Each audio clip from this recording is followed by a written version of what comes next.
इस वीडियो में हम कवर करेंगे conflict between fundamental right and DPSP. देखिए, fundamental right basic human rights होते हैं, जैसे कि right to equality, right to freedom, right to liberty, right to life.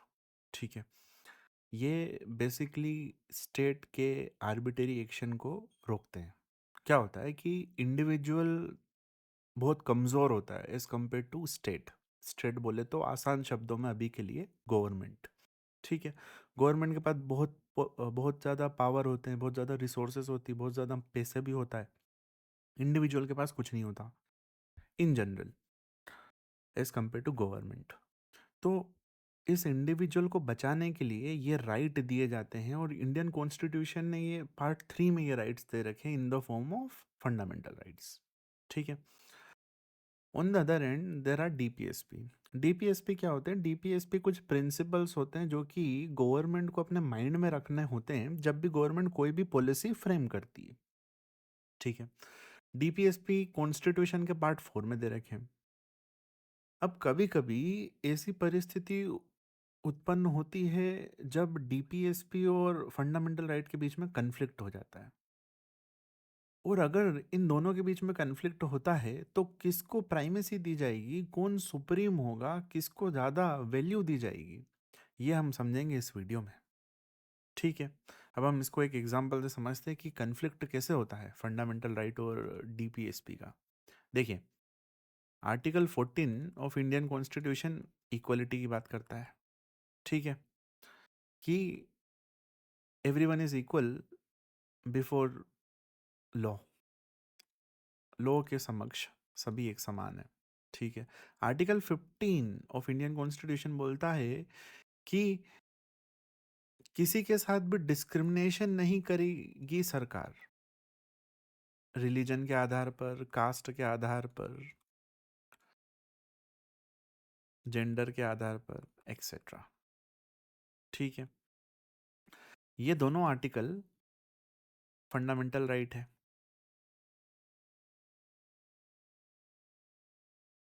वापस से, आर्टिकल 14 बोल रहा है कि लॉ की नज़र में सभी एक समान है, everyone is equal before law.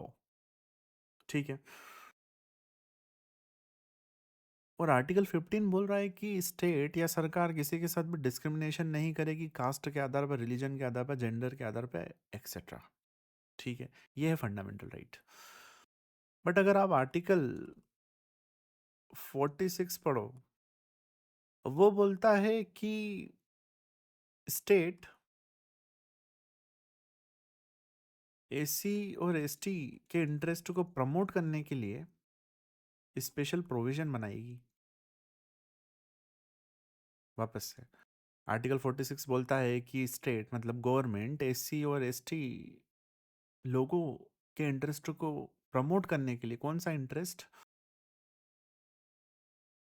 Educational interest और इकोनॉमिकल इंटरेस्ट को प्रमोट करने के लिए स्पेशल प्रोविजन बना सकती। बेसिकली आर्टिकल 46 बोल रहा है कि पॉजिटिव डिस्क्रिमिनेशन आप कर सकते हो। पॉजिटिव डिस्क्रिमिनेशन का एक एग्जांपल होता है रिजर्वेशन। ठीक है, अब आर्टिकल 14 और आर्टिकल 15 बोल रहे हैं कि आपको इक्वलिटी रखना है, स्टेट किसी के साथ भी कोई भी प्रकार से डिस्क्रिमिनेशन नहीं करेगी, कास्ट के आधार पर, रिलीजन के आधार पर, एक्सेट्रा। बट आर्टिकल 46 उल्टा बोल रहा है। आर्टिकल 46 बोल रहा है कि स्टेट चाहे तो पॉजिटिव डिस्क्रिमिनेशन की जा सकती है। ठीक है, ये डीपीएसपी का पार्ट है, ये डीपीएसपी का पार्ट है, और ये दोनों फंडामेंटल राइट्स है। अब प्रश्न ये उठता है कि किसकी बात सुनी जाए। दोनों कॉन्स्टिट्यूशन में लिखे हैं, ये पार्ट 3 में है और ये पार्ट 4 में है। तो कॉन्स्टिट्यूशन का एक पार्ट बोल रहा है कि सभी के साथ एक जैसा ट्रीटमेंट किया जाए, किसी के साथ भी डिस्क्रिमिनेशन ना किए जाए कास्ट के बेसिस पे, रिलीजन के बेसिस पे। बट कॉन्स्टिट्यूशन का दूसरा पार्ट बोल रहा है कि जो एससी एसटी लोग हैं, उनके इंटरेस्ट को, एजुकेशनल इंटरेस्ट को, इकोनॉमिकल इंटरेस्ट को प्रमोट करने के लिए सरकार लॉ बना सकती है। और जनरली लॉ जो बनाती है सरकार, उसको हम बोलते हैं रिजर्वेशन। तो आर्टिकल 46 बोलता है आप रिजर्वेशन दो एससी एसटी लोगों को, उनके इंटरेस्ट को प्रमोट करने के लिए। अब प्रश्न तो ये उठता है कि अगर हम ये रिजर्वेशन यहाँ पर देंगे तो आर्टिकल 14 और आर्टिकल 15 वायलेट हो जाएगा, है ना? तो कॉन्स्टिट्यूशन के बेसिकली दो डिफरेंट पार्ट दो अलग अलग बात कर रहे हैं। इसी को बोलते हैं conflict between fundamental right and DPSP. अब जब ये परिस्थिति उत्पन्न होती है तो क्या होगा, किसको सुप्रीमेसी दी जाएगी, किसको माना जाएगा, किसको प्राइमेसी दी जाएगी, यही हम समझेंगे अब इस वीडियो में धीरे धीरे करके। अलग अलग केस लॉ आए जिसमें सुप्रीम कोर्ट ने बताया कि फंडामेंटल राइट और डीपीएसपी में किसको सुप्रीमेसी दी जाएगी, या कौन सुप्रीम है, या एक्चुअली वो सुप्रीम है या नहीं। ये अब हम वीडियो में समझने की कोशिश करते हैं, ठीक है? चलिए, सबसे पहले आता है state of Madras versus Champakam Dorairajan case. ये 1951 का केस है, ठीक है? इस केस में क्या होता है कि जो स्टेट गवर्नमेंट है एक एमबीबीएस कॉलेज में रिजर्वेशन ले आती है। 1951 की बात है, बहुत पुरानी बात है। जब कॉन्स्टिट्यूशन बना था अपना 1950 में, उसके एक साल बाद की बात है। लगभग 75 ईयर्स हो चुके हैं इस बात को, ठीक है? तो स्टेट गवर्नमेंट ने क्या करा कि एमबीबीएस कॉलेज में रिजर्वेशन दिया। उस रिजर्वेशन की वजह से एक जनरल कैटेगरी की स्टूडेंट थी, उसको यहाँ पर एडमिशन नहीं मिल पाया ये रिजर्वेशन की वजह से, और दूसरे को मिल गया जबकि उसके मार्क्स उससे ज़्यादा थे। उसने क्या करा, उसने सुप्रीम कोर्ट में केस फाइल कर दिया, ठीक है? अब जो स्टेट ने जो ये रिजर्वेशन दिया था ये आर्टिकल 46 से दिया था।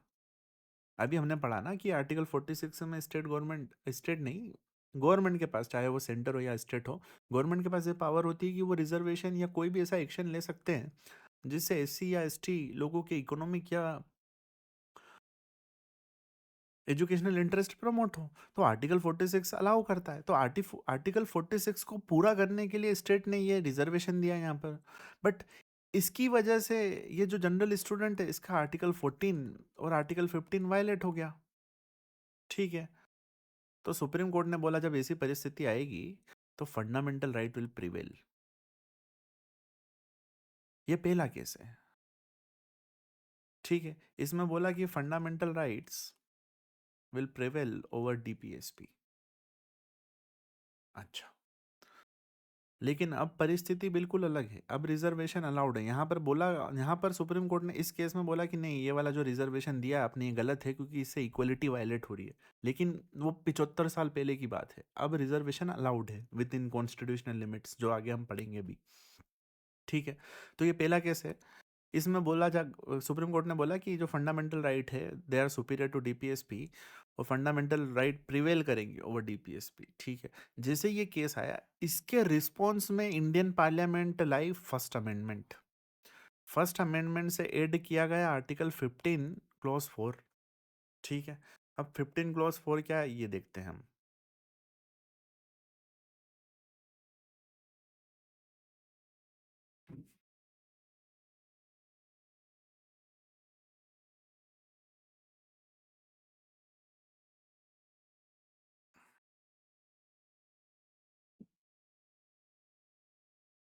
देखिए, आर्टिकल 15 पहले तो क्या बोल रहा है ये देख लेते हैं एक बार वापस से। आर्टिकल 15 बोल रहा है कि स्टेट किसी के साथ भी डिस्क्रिमिनेशन नहीं करेगी on the ground of religion, race, caste, sex, place of birth और एनी ऑफ देम, ठीक है? ये पहला क्लॉज हो गया, दूसरा क्लॉज हो गया, तीसरा क्लॉज हो गया। यहाँ तक ये ओरिजिनल कॉन्स्टिट्यूशन में था, जो हमने ऊपर से लेके अभी तक पढ़ा ना। लेकिन ये जो सब क्लॉज 4 है, ये चंपकन डोराई राजन केस आने के बाद ऐड किया गया थ्रू फर्स्ट अमेंडमेंट, ठीक है? इसमें ये बोला गया कि जो स्टेट है वो स्पेशल प्रोविजन बना सकती है socially and educationally backward classes of citizen के लिए, या एससीज के लिए, या एसटीज के लिए। देखिए वापस से, अभी हमने चंपाकंड डोराई राजन केस में क्या पढ़ा? अभी हमने चंपाकंड डोराई राजन केस में पढ़ा कि जो फंडामेंटल राइट है वो डीपीएसपी से सुपीरियर है, ठीक है? और आर्टिकल 14 और 15 का वायलेशन है रिजर्वेशन। चंपाकंड डोराई राजन केस में हमने पढ़ा जो 1951 में हुआ था। इसके रिस्पॉन्स में पार्लियामेंट ने सब क्लॉज खोला है और बोला कि अगर पार्लियामेंट कोई सा भी लॉ बनाती है एससी एसटी या अदर सोशली और economically backward classes of citizens के लिए, तो वो आर्टिकल 14 को वायलेट नहीं करेगा। बेसिकली उन्होंने एक्सेप्शन दे दिया। ठीक है, चलिए इसके बाद आता है दूसरा केस, इसको बोलते हैं केरला एजुकेशन बिल केस। ठीक है, इसमें सुप्रीम कोर्ट ने बोला कि ना तो फंडामेंटल राइट सुप्रीम है ना ही डीपीएसपी सुप्रीम है, दोनों का हार्मोनियस कंस्ट्रक्शन करना चाहिए क्योंकि कॉन्स्टिट्यूशन भी यही चाहता है। ठीक है, मतलब डीपीएसपी फंडामेंटल राइट को सप्रेस नहीं कर सकता, जबकि बल्कि वो फंडामेंटल राइट को सप्लीमेंट करता है। देखिए, पहले वाले केस में बोला कि fundamental right are superior to DPSP, दूसरे केस में बोला कि नहीं नहीं ऐसा नहीं है। सुप्रीम कोर्ट ने बोला कि fundamental rights are not superior to DPSP, दोनों का इक्वल रिलेवेंट है। दोनों को आप एक प्रकार से समझिए कि एक साइकिल है। ठीक है, ये साइकिल है। अब ये जो इस साइकिल का एक टायर है ये डीपीएसपी है और ये जो दूसरा टायर है ये फंडामेंटल राइट है। अब एक साइकिल के अच्छे चलने के लिए दोनों टायर अच्छे से होना ज़रूरी है। तो सुप्रीम कोर्ट ने यही बोला, ये एग्जाम्पल तो मैं आपको खुद दे रहा हूँ कि दोनों इक्वली इंपॉर्टेंट है। ठीक है, कोई भी सुपीरियर नहीं है, कोई भी इंफीरियर नहीं है, दोनों एक दूसरे को सपोर्ट करते हैं। फंडामेंटल राइट डीपीएसपी को सपोर्ट करता है और डीपीएसपी फंडामेंटल राइट को सपोर्ट करता है। ठीक है, इसमें सुप्रीम कोर्ट ने हार्मोनियस कंस्ट्रक्शन का प्रिंसिपल दिया। ये प्रिंसिपल क्या होता है ये अभी हम थोड़ी आगे समझेंगे इसी वीडियो में। ठीक है, तो केस नंबर 2 में सुप्रीम कोर्ट ने बोला कि फंडामेंटल राइट और डीपीएसपी को हार्मोनियसली कंस्ट्रक्ट करना है। कोई भी सुप्रीम नहीं है। डीपीएस डीपीएसपी फंडामेंटल राइट को सप्लीमेंट करते हैं, ना कि उसको सप्लांट करते हैं, उसको ओवरराइड नहीं करते। कोई भी किसी को ओवरराइड नहीं करता। ठीक है, चलिए तीसरा केस आता है IC Golaknath versus state of Punjab. इसमें सुप्रीम कोर्ट ने बोला कि जो फंडामेंटल राइट है वो अमेंड नहीं किए जैसे कांट बी अमेंडेड। मतलब पार्लियामेंट फंडामेंटल राइट को अमेंड ही नहीं कर सकता। जैसे कि हमने अभी पहले वाले केस में देखा था कि जब ये डिसीजन आया कि फंडामेंटल राइट डीपीएसपी से ज़्यादा सुपीरियर है, तो पार्लियामेंट ने फर्स्ट अमेंडमेंट किया। फर्स्ट अमेंडमेंट में उन्होंने फंडामेंटल राइट आर्टिकल 15 को अमेंड कर दिया। तो सुप्रीम कोर्ट ने आईसी गोलकनाथ में बोला कि नहीं, पार्लियामेंट के पास पावर ही नहीं है फंडामेंटल राइट को अमेंड करने की। ठीक है, अब ये जैसे ही हुआ तो पार्लियामेंट ने वापस अमेंडमेंट कर दिया। उन्होंने बोला ठीक है, आप जजमेंट दोगे हम अमेंडमेंट कर देंगे, हम आपके जजमेंट को नलीफाई कर देंगे। पार्लियामेंट लाई 24th अमेंडमेंट, जिससे वापस से खुद को उसने अमेंडिंग पावर और दे दी। फिर आया 25th अमेंडमेंट उसी साल में 1971 में, इसमें ऐड किया गया आर्टिकल 31C। अब ये आर्टिकल है ना, ये आर्टिकल बहुत ज़्यादा रिलेवेंट है। अब 31C ने क्या बोला, 31C में पहली बात तो दो क्लॉज थे।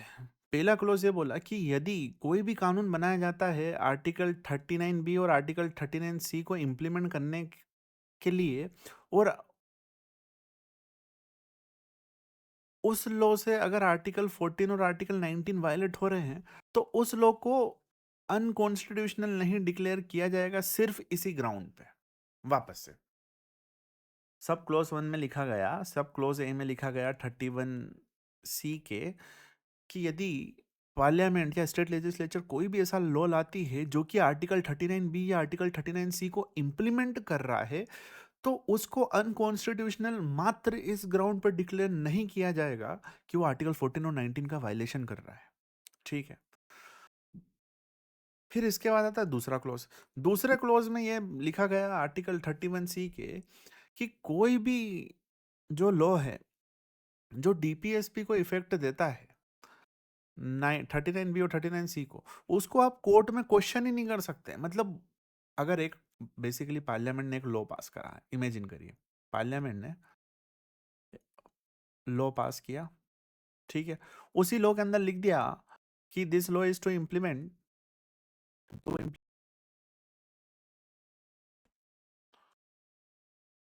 आर्टिकल 39B और 39C।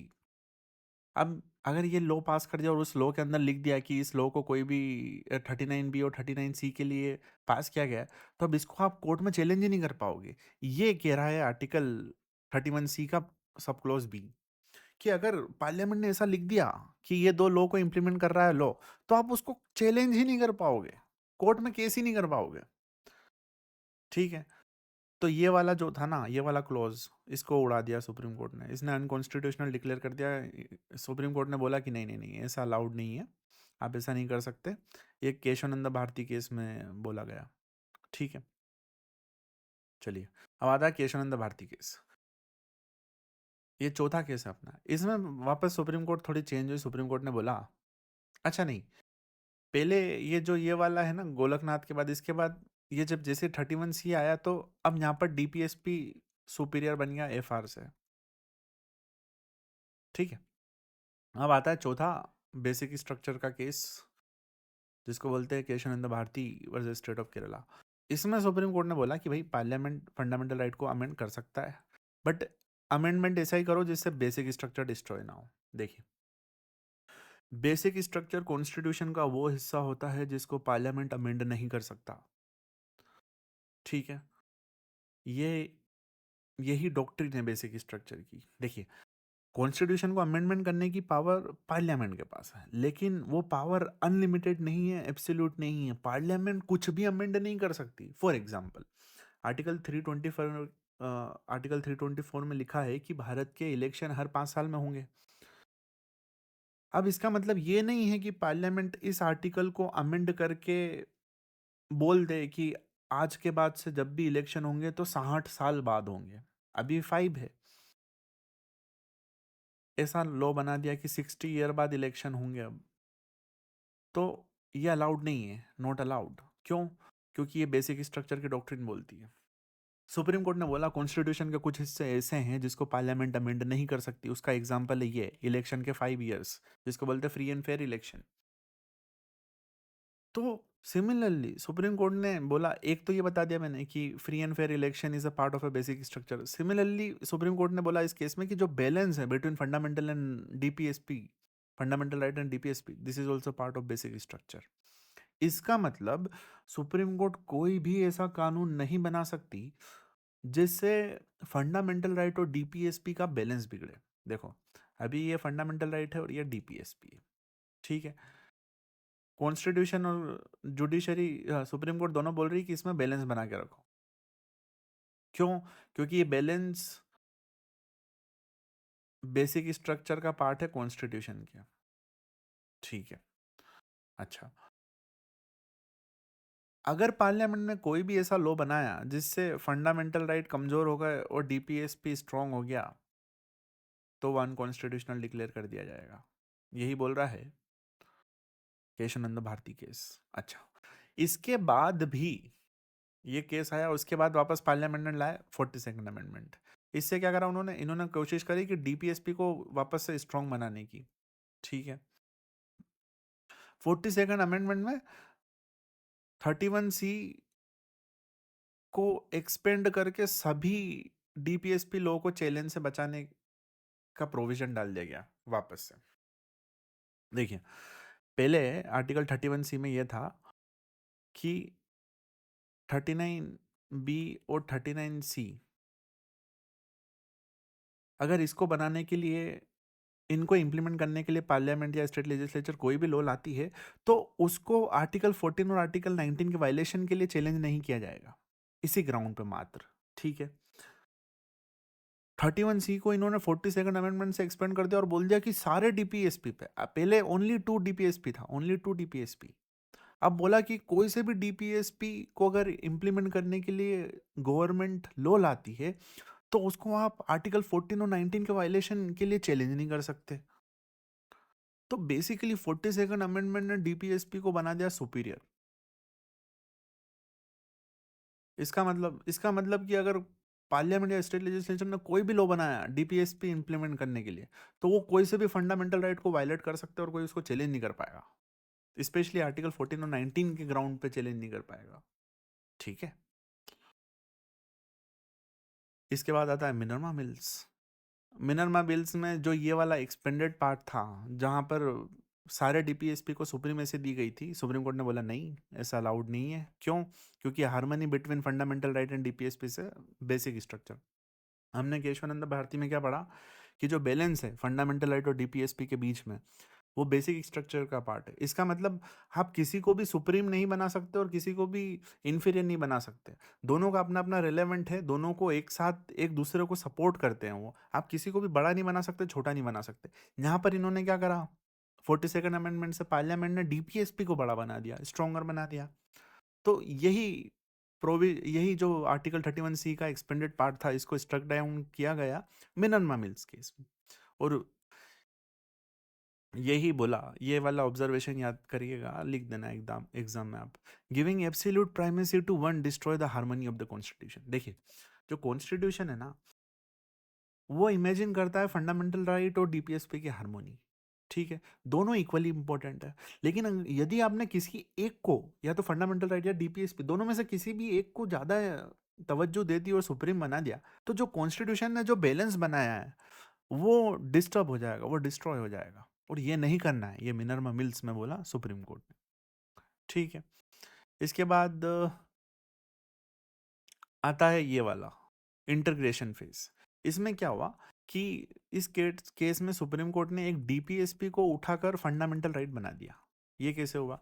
सुप्रीम कोर्ट ने बोला कि जो राइट टू एजुकेशन है, it is a part of article 21। और फिर पार्लियामेंट ने देखा, पार्लियामेंट ने बोला बात तो ठीक है। तो पार्लियामेंट ने पहले लिखा नहीं, सुप्रीम कोर्ट ने सिर्फ डिक्लेयर कर दिया। ठीक है, देखिए, आर्टिकल 141 में सुप्रीम कोर्ट के पास पावर होती है कि वो जो भी बोले वो पूरे भारत का लॉ बन जाता है अपने आप। सुप्रीम कोर्ट का judgement becomes the law of the land, law of the country, इसलिए उसको सुप्रीम कोर्ट बोला जाता है, सुप्रीम, है ना। तो पार्लियामेंट, जब सुप्रीम कोर्ट ने बोला कि जो राइट टू एजुकेशन है वो आर्टिकल 21 का पार्ट है, ये लिखाया नहीं पर सुप्रीम कोर्ट ने बोल दिया, और जैसे सुप्रीम कोर्ट ने अपने जजमेंट में बोला वो अपना लॉ बन जाता है। तो पार्लियामेंट ने बोला कि ठीक है, आपने बोला है, हम इसको लिख भी देते हैं। पार्लियामेंट ने पास किया 86 अमेंडमेंट और इंसर्ट किया आर्टिकल 21। आर्टिकल 21 बोलता है कि 6 से लेकर 14 साल के बच्चों को फ्री एंड कंपलसरी एजुकेशन दिया जाएगा। ठीक है, तो इस प्रकार से इवोल्यूशन आता है फंडामेंटल राइट और डीपीएसपी का। देखिए, अब अपन देख लेते हैं कि प्रेजेंट पोजीशन क्या है। देखिए, सबसे पहली बात, फंडामेंटल राइट और डीपीएसपी में कोई भी सुप्रीम नहीं है, दोनों बराबर है, दोनों का अपना अपना रिलेवेंस है। एक इंडिविजुअल के फ्रीडम लिबर्टी को प्रोटेक्ट करते हैं और दूसरा स्टेट पॉलिसी को गवर्न करते हैं, डायरेक्ट करते हैं। ठीक है, अच्छा, इनमें अगर कोई भी इश्यूज आता है फंडामेंटल राइट और डीपीएसपी के बीच में, तो कोर्ट हारमोनियस कंस्ट्रक्शन को फॉलो करती है। अब हम थोड़ा हारमोनियस कंस्ट्रक्शन भी पढ़ लेते हैं, क्योंकि ये हमने वो केरला एजुकेशन वाले बिल केस में भी पढ़ा था। देखिए, हारमोनियस कंस्ट्रक्शन का मतलब ये है कि दोनों को सुनो और दोनों के अच्छे पार्ट को इम्प्लीमेंट कर दो। ठीक है, देखिए, इसको एग्जांपल से समझते हैं हम। हाँ, ये environmental protection and freedom of trade वाला एग्जांपल लेते हैं। देखिए, फैक्ट्री चलाने का राइट आपके पास है। ठीक है, आर्टिकल 19 आपको फैक्ट्री चलाने का राइट देता है। ठीक है, आर्टिकल 48A पार्लियामेंट को फैक्ट्रीज को बैन करने का राइट देता है through implementation of another law. ठीक है, ये पार्लियामेंट का पावर है, या स्टेट गवर्नमेंट भी बोल दो आप, या सेंट्रल गवर्नमेंट बोल दो, सीजे और एसजे। ठीक है, सिमिलरली ये इंडिविजुअल का राइट है कि वो फ्रीडम ऑफ ट्रेड करे, फ्रीडम ऑफ प्रोफेशन होता है उसके पास अंडर आर्टिकल 19। ठीक है, तो अब हमने क्या करा, एक आदमी ने क्या करा, वो फैक्ट्री चला रहा है। ठीक है, अब इसकी फैक्ट्री बहुत पोल्यूशन कर रही है, तो ये क्या क्लेम करेगा कि भाई मेरे पास है fundamental right to freedom of trade, ये मेरे पास राइट है, तो मैं कैसे भी फैक्ट्री चलाऊं, मेरे पास अधिकार है फैक्ट्री चलाने का, कॉन्स्टिट्यूशन बोलता है, आर्टिकल 19 बोलता है। ठीक है, तो अगर हमने इसको प्राइमेसी दे दी, सिर्फ फंडामेंटल राइट को यहाँ पर प्राइवेसी दे दी, तो ये तो कैसी भी चलाएगा, कुछ कर ही नहीं पाएगा। अब इसकी फैक्ट्री में जोर जोर से आवाज़ आ रही है, कोई कुछ नहीं कर पाएगा है, क्यों? क्योंकि ये बोलेगा कि मेरे पास फंडामेंटल राइट है फैक्ट्री चलाने का, मैं कुछ भी करूँ। सिमिलरली अगर ये पानी डिस्चार्ज कर रहा है, गंदा पानी डिस्चार्ज कर रहा है नदी में, कोई इसको कुछ नहीं बोल पाएगा, क्योंकि बोलेगा मेरे पास फंडामेंटल राइट है फैक्ट्री चलाने का। सिमिलरली इसकी फैक्ट्री से बहुत धुआं निकल रहा है और वो डायरेक्ट आसमान में जा रहा है, पोल्यूशन क्रिएट कर रहा है, लोगों को सांस लेने में दिक्कत हो रही है, तो वापस से क्लेम कर देगा कि मेरे पास तो फंडामेंटल राइट है। ठीक है, तो इसलिए हम एब्सोल्यूट नहीं बना सकते फंडामेंटल राइट को, ना ही फंडामेंटल राइट को एब्सोल्यूट प्राइमेसी दे सकते हैं। सिमिलरली अगर हमने स्टेट को पावर दे दी, हमने स्टेट को absolute power they the through DPSP, तो स्टेट इसको डायरेक्टली बैन कर देगी फैक्ट्री को, और अगर ऐसा हुआ तो फ्रीडम ऑफ ट्रेड वायलेट हो जाएगा। तो अब इसमें हार्मोनियस कंस्ट्रक्शन कैसे होगा? हार्मोनियस कंस्ट्रक्शन ऐसा होगा कि भाई ये जो फैक्ट्री है, तुम फैक्ट्री को चलाओ, बट साथ में मेजर लो, प्रिकॉशन लो, प्रॉपर नॉर्म्स को फॉलो करो, प्रॉपर सर्विसेज लो, जिससे कि पानी हवा अच्छे से क्लीन हो जाए before you can discharge it into a river. Treatment plant होते हैं बेसिकली, तो इसको बोलते हैं हार्मोनियस कंस्ट्रक्शन। अब ये करने से आपने आर्टिकल 19 को भी सेटिस्फाई कर दिया और आर्टिकल 48 को भी सेटिस्फाई कर दिया। आप फैक्ट्री भी चला रहे हो और पोल्यूशन भी नहीं कर रहे हो। ठीक है, इसलिए किसी को एक को आप सुप्रीम नहीं बना सकते। अगर आर्टिकल 19 को सुप्रीम बना दिया तो एक फैक्ट्री चलाएगा, बहुत पोल्यूशन करेगा, और सिमिलरली आर्टिकल 48 को बना दिया तो स्टेट जरा जरा सी चीजों पे बैन कर देगी। तो इसी को बोलते हैं हार्मोनियस कंस्ट्रक्शन, कि थोड़ा बहुत फंडामेंटल राइट को भी सुन लो, थोड़ा बहुत डीपीएसपी को भी सुन लो, इसका जो बेस्ट पोर्शन है उसको इंप्लीमेंट कर दो। ठीक है, बाकी आप और एग्जांपल यहाँ पर पढ़ सकते हो, जैसे ये रिजर्वेशन वाला पॉलिसी। अब जैसे हमने पढ़ा आर्टिकल 14 और 15 डिस्क्रिमिनेशन बोलते हैं कि भाई इक्वलिटी होना चाहिए, आर्टिकल 47 बोल रहा है कि रिजर्वेशन होना चाहिए। तो अब अपनों ने क्या करा, रिजर्वेशन दिया बट लिमिटेड दिया, 50% का कैप कर दिया, क्रीमी लेयर एक्सक्लूजन रूल लिया है। क्रीमी लेयर मतलब अगर 8 लाख से ज़्यादा पेरेंट्स की इनकम है, जो कि ओबीसी बच्चा है, तो उसको रिजर्वेशन नहीं मिलेगा। 8 लाख रुपीज़ की क्रीमी लेयर है, ये ओबीसी के लिए रहती है सिर्फ। ठीक है, तो रिजर्वेशन दे रहे हैं अपन, बट उसमें लिमिटेशन लगा दी, इसी को बोलते हैं हार्मोनियस कंस्ट्रक्शन। अनलिमिटेड रिजर्वेशन नहीं दे रहे हैं अपन। ठीक है, ठीक है, बाकी ये DPSP guide interpretation of FR, जैसे हमने पढ़ा कि एक जो डीपीएसपी था पहले, राइट टू एजुकेशन, वो डीपीएसपी फंडामेंटल राइट बन गया 21A में। ठीक है, balance is a part of A basic structure, मतलब पार्लियामेंट कोई भी ऐसा लॉ नहीं बना सकती जिससे फंडामेंटल राइट और डीपीएसपी का बैलेंस बिगड़े। ठीक है, तो ये तो प्रेजेंट पोजीशन है, लेकिन कभी कभी फिर भी अगर कन्फ्लिक्ट आ रहा है, देखो सबसे पहले तो आपको क्या करना है कि कोई भी सुप्रीम नहीं है, और अगर कभी थोड़ा बहुत इशू आता है तो हार्मोनियस कंस्ट्रक्शन कर दो। और अगर वो नहीं हो रहा है, कन्फ्लिक्ट बहुत ही ज़्यादा है, तो आप क्या करोगे कि फिर देखेंगे कि सबसे ज़्यादा प्राइमेसी किसको दी जाएगी। सबसे ज़्यादा प्राइमेसी सबसे पहले दी जाती है फंडामेंटल राइट्स को, एक्सेप्ट 14 और 19। इसके बाद दी जाती है डीपीएसपी 39B और 39C को। ये बेसिकली उसकी बात कर रहे हैं, इनकम इनइक्वालिटीज खत्म करने के लिए, income inequality, concentration of wealth को कम करने के लिए, इससे रिलेटेड बहुत सारे वो वाले आए थे लैंड एक्विजिशन के लॉ। देखिए, जब भारत आज़ाद हुआ तो भारत की ज़्यादातर ज़मीन लैंड लॉर्ड्स के पास थी। मान लीजिए कि ये पूरी ज़मीन है, तो इतनी ज़मीन लैंड लॉर्ड्स के पास थी और बाकी ये दूसरे किसान के पास थी। तो गवर्नमेंट ने क्या करा कि नहीं, ये तो अलाउड नहीं है, इतना ज़्यादा तो नहीं करेंगे, हम इनकी ज़मीन ले लेके डिस्ट्रीब्यूट करने लग गई गवर्नमेंट इनको। ठीक है, इसी को बोलते हैं लैंड एक्विजिशन। जो लैंड लॉर्ड्स हैं उनसे गवर्नमेंट लैंड लेती थी और फार्मर्स को दे देती थी। तो ये with the help of article 39B और 39C करती थी। ठीक है, तो अब क्या ऑर्डर है कि अगर कुछ भी हो तो सबसे पहले तो फंडामेंटल राइट सबसे ऊपर आएंगे, उसके बाद आएगा article 39, 39B, 39C, generally land acquisition और ये वाली चीज़ें आती है इसमें, फिर आर्टिकल 14 और 19, और फिर उसके बाद दूसरे डीपीएसपी। ठीक है, पहला रूल तो ये है कि हार्मोनियस कंस्ट्रक्शन करना है।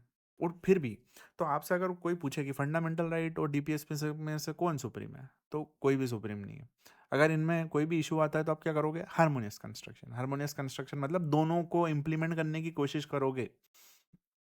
अच्छा, तीसरी चीज़, इनका बैलेंस बेसिक स्ट्रक्चर का पार्ट है, मतलब पार्लियामेंट कोई भी ऐसा लॉ पास नहीं कर सकती जिससे इनका बैलेंस बिगड़े। चौथा, अगर फिर भी लॉ पास होता है और कुछ कन्फ्लिक्ट आते हैं इन दोनों के बीच में, तो फिर इस ऑर्डर में प्रेसिडेंस देखा जाएगा। सबसे पहले फंडामेंटल राइट एक्सेप्ट 1419, फिर उसके बाद डीपीएसपी 39B 39C जो कि लैंड एक्विजिशन से रिलेटेड है, इनकम इनइक्वालिटी खत्म करने से रिलेटेड है, फिर उसके बाद आर्टिकल 1419 को दिया जाएगा, और उसके बाद लास्ट में डीपीएसपी को दिया जाएगा जो कि 39B 39C है। ठीक है, इसके साथ ये वीडियो ख़त्म होती है। मिलते हैं हम आपसे अगली वीडियो में। बस ये केस लॉज याद रखिएगा। मैं एक बार थोड़ा सा आपको और बता देता हूँ कि किस चीज़ में क्या लिखना है आपको। देखिए, पहली बात, अगर कोई क्वेश्चन आए कि what is conflict between fundamental right या डीपीएसपी, या इन दोनों के बीच में क्या रिलेशन है, बहुत घुमा घुमा के पूछ सकते हैं। जो भी क्वेश्चन है तो पहले आप लिख देना डीपीएसपी क्या होते हैं, नहीं पहले आप लिखना फंडामेंटल राइट क्या होते हैं, 1-2 पेज इसमें लिख देना, फिर डीपीएसपी क्या होता है इस पर 1-2 पेज लिख देना, टोटल 4-5 पेज इसमें ही हो जाना चाहिए आपके। फिर इसके बाद आप ये चालू करोगे, सबसे पहले आप लिखोगे ये केस चंपाकम डोराई राजन। इसमें आप बोलोगे कि पार्लियामेंट ने बोला कि फंडामेंटल राइट डीपीएसपी से प्रिवेल करेंगे। ठीक है, उसके बाद चाहो तो ये भी लिख देना। उसके बाद केरला एजुकेशन बिल, इसमें सिर्फ इतना लिख देना कि हार्मोनियस कंस्ट्रक्शन को इंट्रोड्यूस करा सुप्रीम कोर्ट ने, और एग्जाम्पल वो लिख देना जो मैंने आपको बताया था, रिजर्वेशन अलाउड है लेकिन उस पर 50% कैप है, क्रीमी लेयर वाला कंसेप्ट है, सिमिलरली फैक्ट्री चलाना अलाउड है लेकिन पोल्यूशन नहीं कर सकते। ठीक है, इसके बाद आप लिखेंगे आईआईसी गोलकनाथ। इसमें आप लिखोगे कि इसने बोला कि पार्लियामेंट ने बोला कि फंडामेंटल राइट, नहीं मतलब सुप्रीम कोर्ट ने बोला कि पार्लियामेंट फंडामेंटल राइट को अमेंड कर ही नहीं सकती, ये एक पॉइंट लिख देना। इसके बाद ये लिख देना कि पार्लियामेंट ने ये दो चीज़ें इंट्रोड्यूस करी। ठीक है, इसके बाद ये लिखना कि केशवानंद भारती केस आया, इसमें 3 चीज़ें इंट्रोड्यूस करी गई। Parliament can amend fundamental right but वो डिस्ट्रॉय नहीं कर सकती बेसिक स्ट्रक्चर को, और ये बोला गया कि जो बैलेंस है इन दोनों का, it is a part of basic structure. ठीक है, इसके बाद आया 42nd अमेंडमेंट, इसने डीपीएसपी को सुपीरियर बना दिया। फिर इसके बाद आया मिनरमा मिल्स केस, इसने 31C को हटा दिया क्योंकि 31C डीपीएसपी को सुप्रीमेसी दे रहा था। ठीक है, और बोला गया कि harmony between DPSP and fundamental right is a basic structure का पार्ट। ठीक है, उसके बाद ये वाला केस लिखना है आपको, यूनिकृष्णन versus state of Andhra Pradesh, जिसमें राइट टू एजुकेशन को डीपीएसपी से उठा के आर्टिकल 21A का पार्ट बना दिया गया, 21A बना दिया गया बेसिकली। ठीक है, तो आपको कौन कौन से केस लिखना है इसमें,